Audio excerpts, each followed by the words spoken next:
My son called me a fool in front of everyone. I didn't say a word, because some lessons don't need to be taught twice. If you've ever been disrespected by your own family, if you've ever had to sit there and swallow pride so thick it burned going down, stay with me. Because by the end of this story, you'll understand why silence can cut deeper than shouting. And if my story hits home, make sure you subscribe, because what happened next still surprises me when I think about it. It happened on a Sunday afternoon, the kind that used to mean peace in my house. The air smelled of butter, roasted chicken, and rain waiting its turn outside. My table was set the same way it's been for years, collard greens slow-cooked with a little smoke, black-eyed peas, and biscuits soft enough to fall apart if you looked at them too long. Daryl sat across from me, clean-cut and confident, wearing a shirt that probably cost more than I used to make in a week back when I started. His wife, Mia, was next to him, perfect posture, perfect makeup, and that phone in her hand like it was glued there. They'd driven down from Atlanta to check in, but it didn't feel like a visit. It felt like an inspection. The way they looked around my home, at the furniture, the yard, the framed photo of my wife, it wasn't love. It was calculation. Halfway through the meal, Daryl set his fork down with a clink that sounded louder than it should have. "Dad," he said, leaning back like he was about to give a presentation. "You can't keep running these properties like it's 1980. You're sitting on assets and don't even know how to use them. It's time to get serious." Mia smiled, but it wasn't the kind that warms a room. "We've been talking about it," she said smoothly. "If we refinance the Maple Street house and those duplexes, we could free up a lot of cash. We could expand, invest in commercial property. You'd make more money without lifting a finger." I took a sip of my sweet tea and let the ice crackle. "I'm not short on money," I said quietly. "And I've learned that every time somebody says free up cash, it's usually theirs they're talking about." Daryl laughed. "Dad, this isn't about money. It's about progress. You've done okay, sure, but times have changed.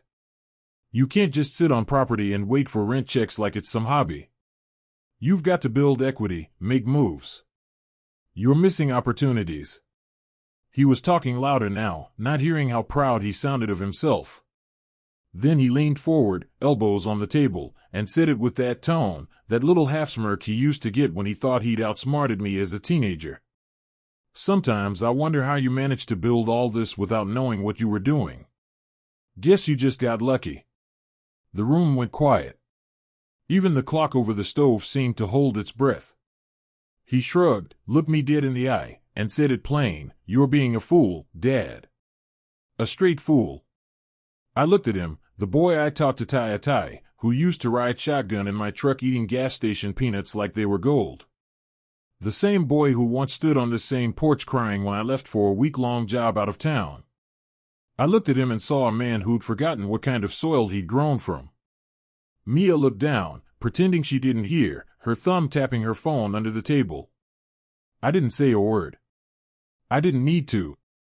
I cut another piece of chicken, slow and steady, and passed the plate toward him.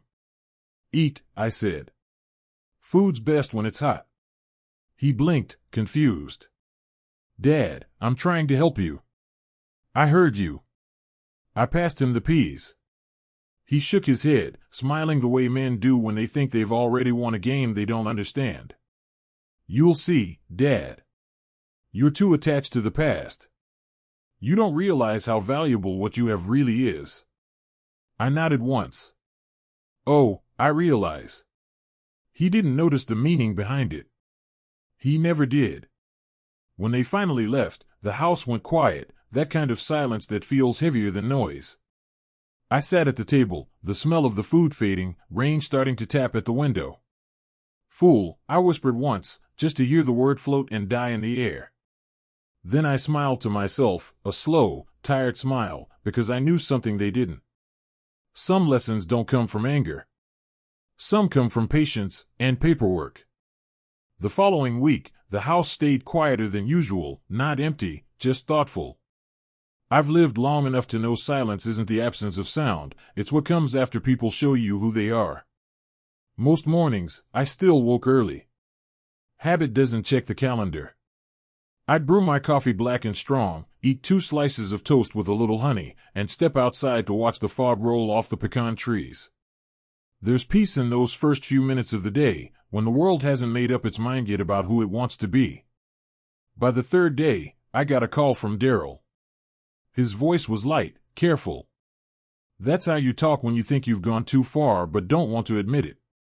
"Hey, Dad," he started. "You busy this week? Thought maybe we could go over some numbers together. I've been looking into a few opportunities that might help, secure your retirement." "My retirement?" I asked. He laughed, too quick.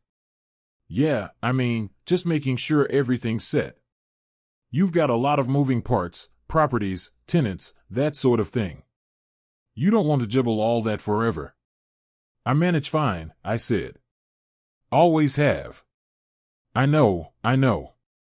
I just figured I could help lighten the load." There it was. The same tone he used when he was 12, asking to borrow the truck keys. Only this time, what he wanted to drive was my life's work. "All right, son," I said.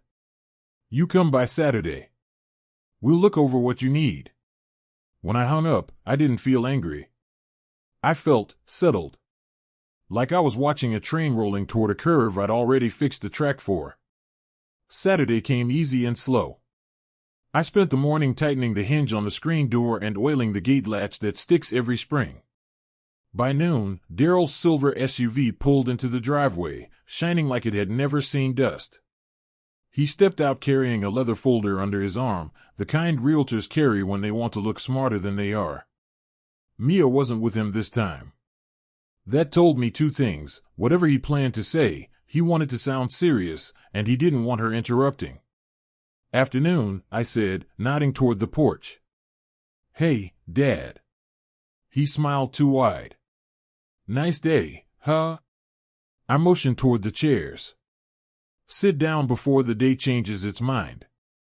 He set the folder between us, opened it, and started sliding out papers. "So, I did a little digging," he said. "I checked tax records, market trends, rental yields. Dad, you're sitting on a small fortune. You've got 7 properties, not including this house. You could sell half and still live better than ever." I nodded, letting him talk. "And I've got a buyer already lined up for the Maple Street house," he added. "They're willing to pay cash. I figure if we start there, we can test the process." "Cash buyer?" I asked. "Yeah. Young couple from out of town. They said they met with an agent last week." I studied him quietly. I knew that couple. They were my tenants, the ones with the swing on the front porch. He didn't know that I knew. "You met them?" I asked. He shook his head. "No, but Mia did. She's been coordinating. They're eager to move fast." I took a breath, slow. "So you and Mia are handling things now?" "Well, just helping. Look, Dad, you've done amazing keeping things afloat all these years, but if you want to protect your assets, you need someone younger, someone who can navigate all the paperwork." I smiled a little. "You're right about one thing, paperwork's important." He mistook that for agreement. "Exactly. So if you just sign a few authorization forms, I can start consolidating." I held up a hand. "Bring them by next week." "I'll take a look." He relaxed, thinking the door was open. "Perfect. You'll see, Dad, this is gonna make your life easier." "Maybe," I said. "You hungry?" He blinked. "What?" "Lunch. I made roast beef sandwiches." He hesitated but nodded. "Sure." We ate on the porch, him talking about numbers and equity and expansion, me nodding when needed, half listening. I'd learned over time that when someone's digging their own hole, sometimes the kindest thing you can do is let them use your shovel. After he left, I called Clara, my sister-in-law and lawyer. "Sounds like the boy's moving faster than he can think," she said after I told her everything. "Feels that way," I said. "You want me to review the paperwork when he brings it?" "Already planned to." There was a pause on the line. James, she said softly, you sure you don't want to confront him? No. Let him think he's ahead. A man learns more from a quiet wall than a loud warning. She chuckled. You always did love teaching lessons without saying a word. A few days later, I stopped by the Maple Street property. The young couple were outside again, hanging laundry on a line strung between two pecan trees. Their little girl chased a dog across the yard, giggling so loud it felt like sunlight. Morning, Mr. Jones, the husband said. Morning, I replied. How's the roof treating you? Solid. I fixed that loose shingle you mentioned. We're settling in real nice. I looked around, the porch freshly painted, the garden coming to life. Glad to hear it, I said. Listen, if anyone comes around asking about selling this place, you call me directly, all right? He frowned. Selling? We just signed a 3-year lease. Exactly, I said. Just making sure we understand each other. He nodded, still puzzled. When I drove off, I caught a glimpse of the for sale sign lying flat in the back seat of Daryl's SUV, parked 2 blocks down. That was when I knew for sure this wasn't about helping. It was about taking. And from that moment, I stopped being disappointed. I started getting ready. That evening, I pulled out the old metal box from the closet, the one with my wife's handwriting taped to the top, for when you need it, not when you want it. Inside were spare keys, bank statements, and every property deed I'd ever owned, all signed over to the Jones Family Trust. Not a single one in my son's name. I sat there a long time, feeling both proud and sad. Proud that I'd listened to Clara all those years ago.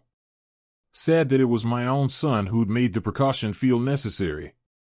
I poured myself a glass of water, sat by the window, and watched the lights flicker on across the neighborhood. Sometimes people think wisdom comes with age. Truth is, wisdom comes with pain, and the patience not to waste it. Next week, he'd bring those forms. And I'd be ready. By the time the following week rolled around, the air had that edge of early summer, heat hiding behind the breeze, waiting to make its move. I spent the morning fixing a loose shutter on the side of the house when I saw Daryl's silver SUV pull up again, tires crunching the gravel like they had something to prove. He got out wearing a blue blazer and a cologne so strong I could smell the ambition before he reached the porch. He carried a folder thicker than before, contracts, I figured. I wiped my hands on a rag and met him at the steps. Afternoon, son. Hey, Dad, he said, all smiles and charm, but his eyes were somewhere else. I've got everything ready for you to look over. He walked past me into the house without waiting for an invitation. That small thing told me everything about where his head was. I poured coffee for both of us and sat across from him at the kitchen table. He spread the documents out like a dealer laying down cards he was sure would win. All right, he said, tapping a page. These are standard authorization forms. Just basic stuff. You'll still be listed as owner, but this gives me management authority so I can negotiate, refinance, or sell on your behalf. You know, streamline everything. I took the papers and didn't say much. I just scanned the fine print, tracing the words like I was reading the lines on a map that didn't belong to this country. Near the bottom of the page, a clause caught my eye, tiny font, pale ink, the kind of sentence most men would miss. It transferred temporary ownership rights for the purpose of negotiation. Temporary, huh? I said softly. Yeah, it's just legal phrasing. You don't have to worry about it. I smiled. Funny thing about worrying, it's usually born where folks tell you not to. He laughed, shifting in his chair. Come on, Dad. I'd never do anything to hurt you. This is for both of us. Think about it, you get to relax, I handle the business, and we grow the legacy.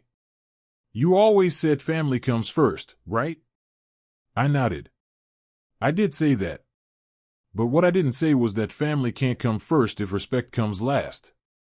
I looked at him, his confident grin, the restless fingers tapping the table, the folder of papers between us, and I knew right then that he'd already crossed the line in his heart. The pen was just catching up. I'll need a couple days to review these, I said, folding the documents neatly and sliding them back across the table. You don't mind if Clara looks them over? His jaw tightened for a second before he forced another smile. Clara? Dad, she's family. You don't need a lawyer for this. That's exactly why I need her, I said. He opened his mouth, closed it again, and nodded. Fine. But, can we make it quick? The buyer's waiting. Buyer? He hesitated, realizing he'd said too much. For Maple Street. Nothing's official, but we've been talking numbers. We? He cleared his throat. Mia's been handling most of it. She's got a knack for communication. I leaned back, watching him like I'd watch a storm cloud forming over a field. You don't run, you just take note of the direction it's moving. I see, I said. I'll be in touch after Clara takes a look. He gathered the papers, packed them back into the folder, and stood up fast. All right, Dad. Just don't overthink this, okay? We're on the same side. Always, I said. When he left, I waited until his SUV disappeared down the road before calling Clara. Bring the papers, she said immediately. I'll meet you at the office in an hour. Clara's office sat above the old bank downtown. The building smelled of lemon polish and time, a place where secrets went to age quietly. She put on her glasses and started reading through the forms. The silence stretched long enough for me to count every tick from the clock behind her desk. After a while, she set the papers down and looked at me over the rims of her glasses. James, he's trying to transfer partial ownership, she said. These aren't management forms. They're transfer deeds disguised as authorization documents. If you'd signed these, your son and his wife would legally control every property you own. I took a slow breath. I'd expected betrayal, but hearing it out loud was different. It landed heavier than I thought it would. You can block it? I asked. Already done, she said. Everything's still under the Jones family trust. He can't touch a thing. But he doesn't know that, and maybe it's best if we keep it that way. I nodded. Let him think the door is open. Clara steadied my face for a moment. You sure you're all right? Fine, I said quietly. You don't get to my age without learning how to let disappointment sit at the table. When I left her office, the air outside felt thicker. The sun had dropped low, heavy and red, like it was tired of shining on foolishness. I drove home with the window cracked, letting the wind carry the smell of cut grass and gasoline, the scent of work, of things earned the hard way. When I got home, there was a note on the front door in Mia's handwriting. We stopped by, hope to see you soon. We've been talking to a new lender who's really interested. Don't miss this opportunity. No signature, just a heart drawn at the end. I stood there for a while, holding the note, reading it over and over until it stopped meaning anything. Then I folded it in half and slid it into my pocket. That night, I went out back to the shed. The air smelled like old oil and rain-soaked dirt. I flipped on the single bulb that hung from the rafters and unlocked the cabinet where I kept the real records, not the ones in the computer, not the ones Clara handled. These were the backups, the originals, the history written in ink that still remembered where it came from. I ran my hand over each envelope: Maple Street, Oak Avenue, the duplex on Jackson, the small plot out near the highway. All of them safe. All of them mine. For a moment, I thought about my wife, about how she used to sit on that porch swing and tell me our son was going to change the world someday. Maybe she was right. She just didn't know which way he'd try to turn it. I locked the cabinet and turned off the light. The shed fell back into shadow. Walking toward the house, I stopped at the edge of the yard and looked up at the sky. Stars were just starting to show. Quiet, steady, untouchable. People think betrayal always comes with shouting and slammed doors. Sometimes it comes dressed in a suit, holding a pen, smiling like it's doing you a favor. Inside, the phone buzzed, a message from Daryl. Let's wrap this up soon. Mia's meeting the lender tomorrow. They want confirmation from you. Don't mess this up, Dad. It's a big chance. I stared at the screen until the words blurred. Then I turned the phone face down on the counter, poured myself a glass of water, and whispered to the empty room, "You've already signed your part, son. You just don't know it yet." Outside, the wind picked up. Somewhere in the dark, the old porch swing creaked, slow, steady, like it remembered every conversation that ever mattered. When a man's peace is tested, his reaction determines what kind of man he truly is. I've seen men burn bridges just to feel the warmth from the fire. I wasn't going to be one of them. After Clara explained the documents Daryl brought me, I didn't shout. I didn't call him. I just sat there a while, staring at the stack of papers on the table, and thought about how quiet betrayal can be when it's wrapped in family talk. I spent the next few days in motion, steady, silent, and deliberate. Went down to the bank first thing Monday. Checked every account, every title, every signature tied to the trust. Everything was exactly where it should be.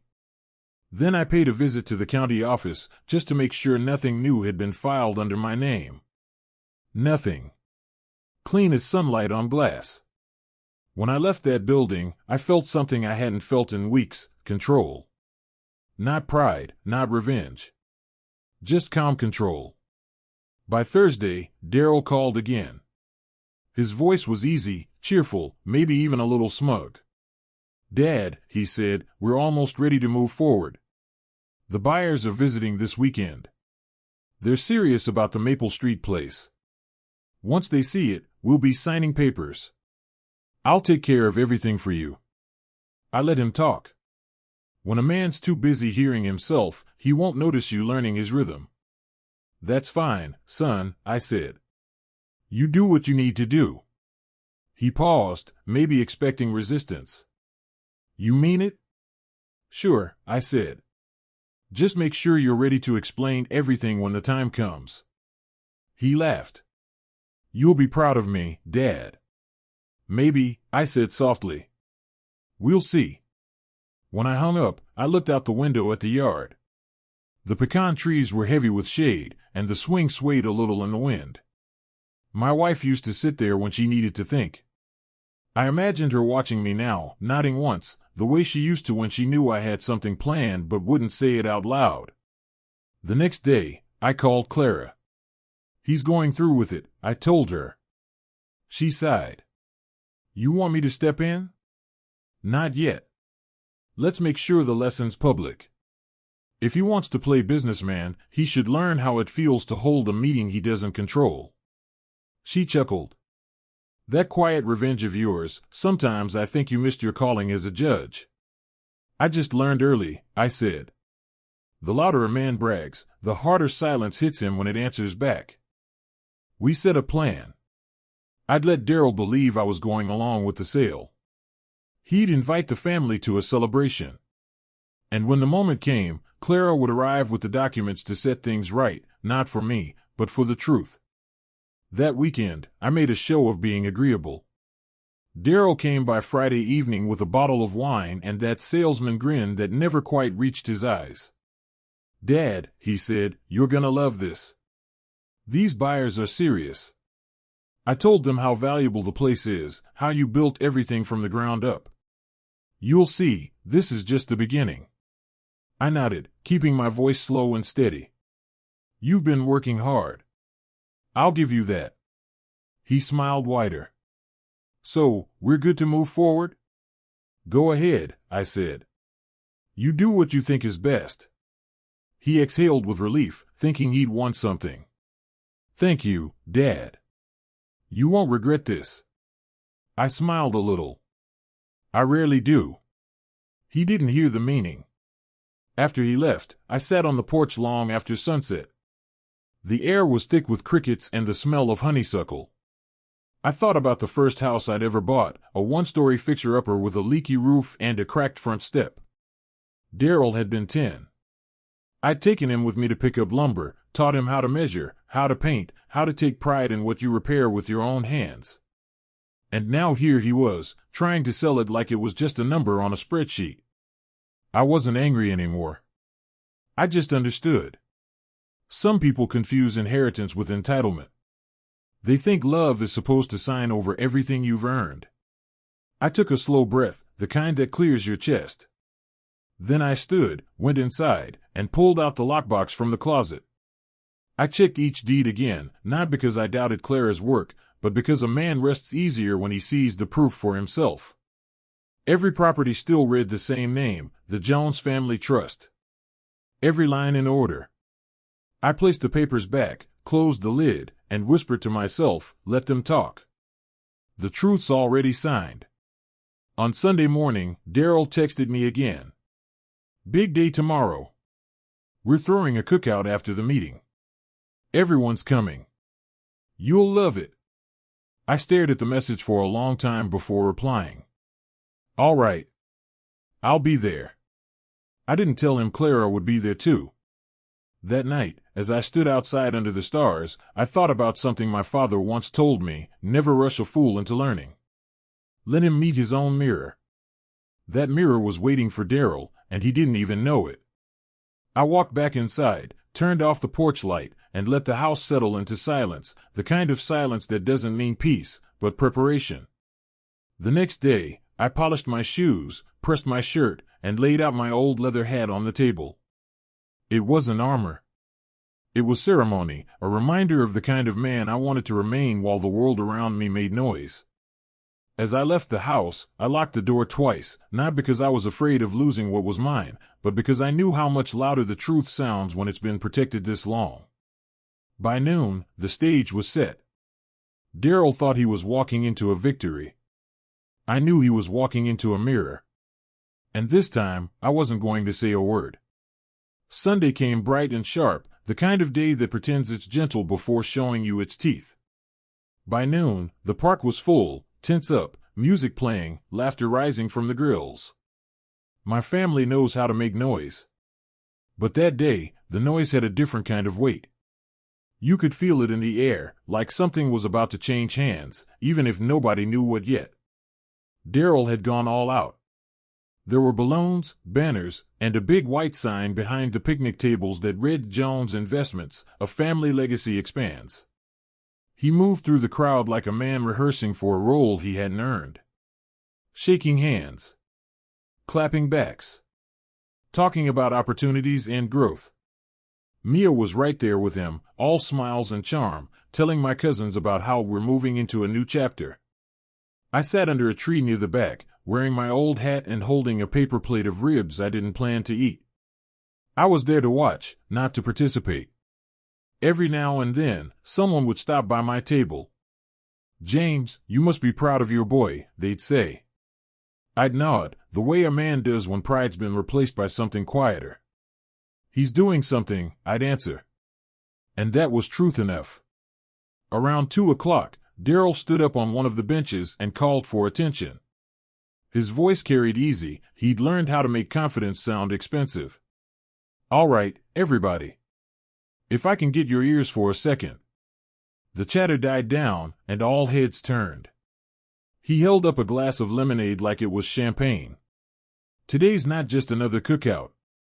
Today, we celebrate progress. The Jones family is growing, and I'm proud to announce we've successfully negotiated our first major property sale. The Maple Street home will soon fund our next investment, a commercial expansion that will double our assets within the year." Applause scattered across the crowd. People clapped because they thought they were supposed to. A few even whistled. Mia smiled wide, like she was soaking in the light from all that attention. I didn't move. I just watched the way his words filled the air, loud, bright, and hollow. Then, from the side of the pavilion, I saw Clara. She'd just arrived, dressed simple, carrying her leather briefcase. She met my eyes across the crowd, gave the smallest nod, and stepped forward. "Excuse me," she said, her voice firm but polite. "Before we celebrate, I think there's something we need to clear up." The laughter faded. Daryl frowned. "Aunt Clara? What's this about?" She set the briefcase on the table and opened it, pulling out a few folders neatly bound with ribbon. "It's about ownership," she said.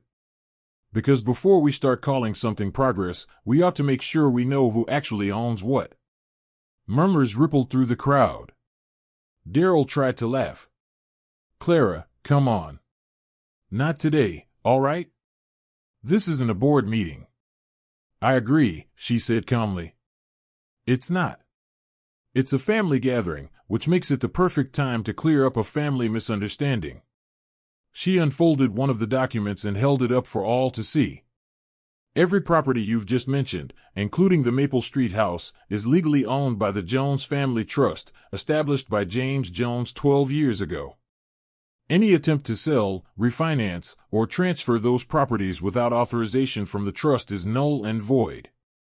The park went silent. Even the wind seemed to stop moving. Darrell blinked. Wait, what? She turned another page. Here's the record from the county clerk's office, stamped and notarized. No sale has taken place. No transfer was possible. The only name tied to those deeds is your father's, under the trust. You could have heard a leaf drop. Mia's smile cracked first. She looked at Darrell, eyes wide, voice trembling. You said the papers were. They were real, he snapped. I checked, But his voice broke halfway through. I finally stood up, slow and quiet, brushing crumbs off my shirt like I had nowhere to be. Son, I said evenly, you tried to build a legacy without asking who poured the foundation. That's not ambition, that's arrogance. He turned toward me, face red, jaw tight. You set me up. I shook my head. No. I let you run your race. You chose the finish line. Someone near the back whispered, Lord, have mercy. Another said, that's cold. Darrell looked around, at the cousins, the neighbors, the old friends who'd seen him grow up. His voice dropped low. I just wanted to prove I could do something big. I nodded. There's nothing wrong with big dreams, son. But when they make you forget who taught you how to dream, they're not dreams anymore, they're debts. He swallowed hard, eyes glistening but stubborn. You embarrassed me. No, I said softly. You did that when you called your father a fool. The words fell between us like an iron gate closing. He didn't answer. Mia picked up her purse and walked toward the car without a word. And for the first time since that Sunday dinner, Darrell didn't have anything left to say. Clara quietly packed her papers and gave me a knowing look. You handled that right, she said under her breath. I nodded once. Sometimes the loudest lesson's the one you don't have to explain. I turned to the family. Y'all go on. Eat, laugh, enjoy yourselves. I came here for peace, and I'm leaving with it. Then I walked back toward my truck, every step slow and steady, like a man heading home after finishing something that had taken years to settle. As I started the engine, I glanced once in the rearview mirror. Darrell was still standing there under that banner, staring at the ground, hands shoved deep in his pockets. The sign above him fluttered in the wind, a family legacy expands. I thought to myself, maybe one day it will. Just not the way he planned. That night, the house felt lighter. I poured a cup of coffee, sat on the porch, and watched the sky fade from blue to violet. The wind carried the faint sound of laughter from a house down the street, a reminder that life keeps going, no matter how heavy the lessons get. My phone buzzed once. A message from Darrell, I'm sorry. No excuses. Just that. I didn't reply. Not yet. Some apologies need time to earn their echo. I set the phone down, leaned back in my chair, and whispered to the quiet yard, it's all right, boy. You just had to learn. The porch light flickered once in the wind, and somewhere in the dark, the old swing creaked, slow, patient, forgiving. The next morning came gentle, like the world was trying to apologize for how loud it had been. Rain had passed through sometime in the night, and everything smelled clean, damp wood, cut grass, and the faint sweetness of honeysuckle crawling along the fence line. I sat on the porch with my coffee, watching steam rise from the cup, thinking about the cookout. The way Darrell's voice had cracked when the truth came out. The way Mia couldn't look anyone in the eye. The way the air had gone quiet, like even the wind didn't want to pick sides. I didn't take any pleasure in it. That's the thing about real lessons. When they land, they don't make you feel proud. They make you feel tired. Clara called around 9. "Morning, James," she said softly. "You holding up?" "I'm fine," I said. "Didn't lose anything worth keeping." She paused for a second before speaking again. "He'll come around. It might take him a while, but shame burns off faster than pride does." "I know," I said. "He just needs to cool off before he figures out what really happened." Clara laughed a little. "You mean before he realizes you never even had to fight him for it?" "Something like that." After breakfast, I took the old truck out toward the edge of town. Sometimes a man needs to see what he's built to remember why he built it. I stopped by the Maple Street house first. The couple renting it were sitting on the porch, their little girl chalking flowers on the steps. The husband stood up when he saw me. "Morning, Mr. Jones," he said. "Everything all right?" "Everything's fine," I said. "Just checking on the roof." He smiled. "We painted the kitchen last week, hope that's all right." "Long as your wife likes it," I said. He laughed. "She loves it." I nodded and looked around. The swing out front was moving slow in the wind, creaking just enough to remind me of time passing the way it always does, quietly, but steady. Driving away, I caught my reflection in the rearview mirror, older, maybe, but still standing straight. I thought about Darryl, how he used to sit in the passenger seat, feet barely reaching the floor, pretending to steer while I worked the pedals. I wondered if he remembered that. Probably not. But memory's a patient teacher. It waits until you're ready to listen. Back home, I went through the mail. Bills, flyers, nothing worth reading, except one small envelope with my name written in Darryl's hand. No stamp, just folded neat like a man trying to make something right without knowing how. Inside was a short note. "Dad, I messed up. I thought I was helping us, but I was really helping myself. I don't expect forgiveness. I just wanted you to know I'm sorry." No signature. Just that. I stood there for a while, reading the words again. I could almost hear his voice, that same mix of pride and guilt I used to hear when he'd break something in the garage as a kid. I folded the note and slipped it into my Bible, right between the pages my wife used to mark with her favorite verse, "Better a patient spirit than a proud one." I smiled a little at that. She always did have a way of being right even after she was gone. That evening, the house was quiet. The sun slipped low, painting everything in the soft gold that makes even old things look new again. I sat on the porch, hands resting on my knees, and listened to the cicadas start their evening song. The swing creaked beside me, slow, steady, familiar. There's a peace that comes after truth finally settles. Not the kind you pray for when you're scared, but the kind you earn after standing still long enough to face what hurt you. I thought about my son. Not the man at the cookout, not the voice shouting about progress, but the boy who used to hand me nails when I fixed the fence. The one who fell asleep on my lap watching westerns after dinner. The one who used to say, "One day, I'm gonna make you proud, Dad." He already had, once, before he forgot what kind of pride mattered. Now, maybe, he was starting to remember.